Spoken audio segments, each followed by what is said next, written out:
Bienvenidos hermanos a la lección del Evangelio según San Lucas, ficha número 9, el Espíritu del Señor está sobre mí.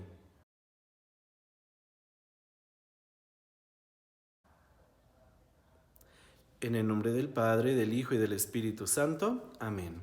Escuchemos ahora la proclamación del Evangelio. Jesús volvió a Galilea llevado por la fuerza del Espíritu, y su fama se divulgó por toda esa región. Enseñaba en las sinagogas de ellos y era elogiado por todos. Fue a Nazaret donde se había criado, y según su costumbre entró un sábado en la sinagoga y se puso de pie para hacer la lectura.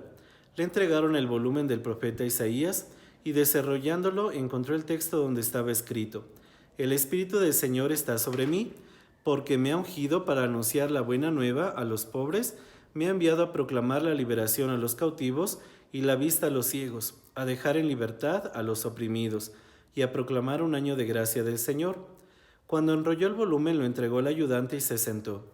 Todos en la sinagoga lo miraban con atención, y comenzó a decirles: Esta lectura que acaban de oír se ha cumplido hoy.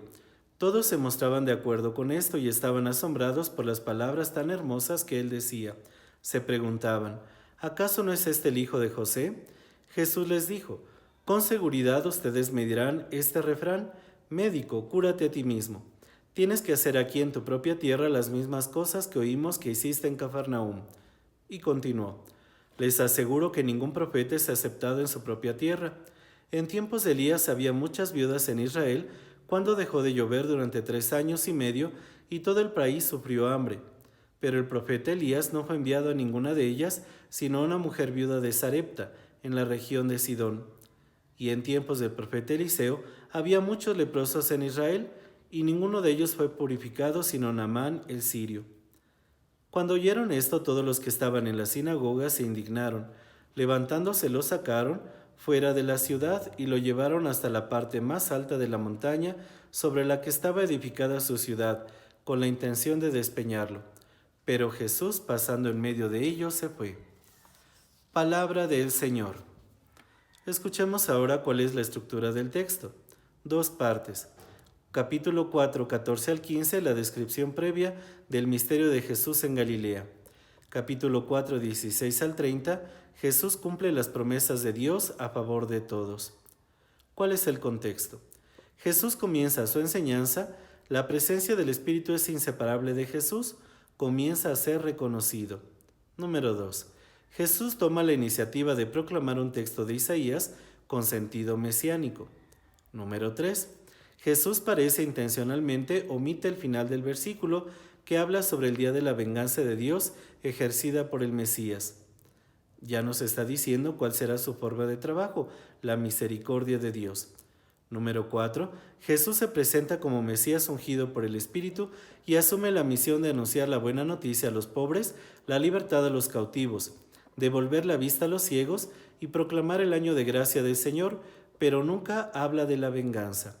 Reiteramos, el camino o el proyecto de Jesús es la misericordia de Dios para todo aquel que se descubra pecador. Quinto, a la gente le llama la atención que Jesús solo mencione las palabras sobre la gracia y no sobre la venganza. Una de las tareas primordiales del Mesías, según se enseñaba en la sinagoga, era la de ejercer la venganza de Dios. Todos en Israel deseaban la destrucción de sus enemigos, pero no se daban cuenta que ellos mismos tenían pecados y cosas que le debían a Dios y que también pues en esa misma esquema podrían ser destruidos. 6. Ellos esperaban un Mesías que hablara de ira, de venganza, de odio contra los enemigos y no estaban dispuestos a aceptar una propuesta diferente. Jesús les hará ver que su idea es equivocada y que ya desde el pasado había testimonio de cómo Dios había manifestado su misericordia a los paganos, a quienes ellos tanto despreciaban. Jesús les va a invitar a ellos a amar a sus semejantes. Y es lo mismo que a nosotros católicos nos enseña: ama a tus enemigos, perdona a quienes te ofenden, ayuda a quienes te hacen daño. Y nos reitera Jesús diciendo: si tu Padre Celestial te perdona, tú también has de perdonar a cuantos te rodean. ¿Qué nos dice el texto? Podemos hacernos estas preguntas. ¿Cómo vivo la misericordia de Dios en el día a día?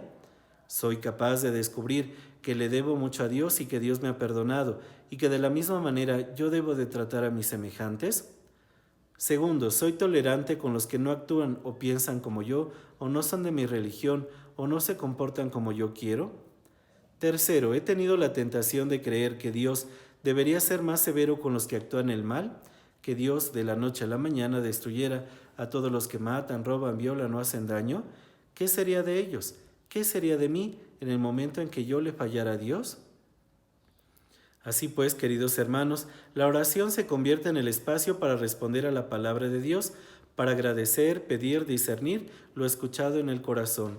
Significa que mi oración debe de ser no solamente diciéndole a Dios, perdona mis pecados, sino pidiéndole a Dios que perdone los pecados de la humanidad, que en este tiempo tan difícil todo ser humano descubra la misericordia que Dios tiene para él y vuelva a él su camino. Pidamos pues a Dios que nos conceda siempre la conversión de nuestro corazón y el arrepentimiento y la conversión de nuestra vida. Que así sea. En el nombre del Padre, del Hijo y del Espíritu Santo. Amén. Que Dios les bendiga.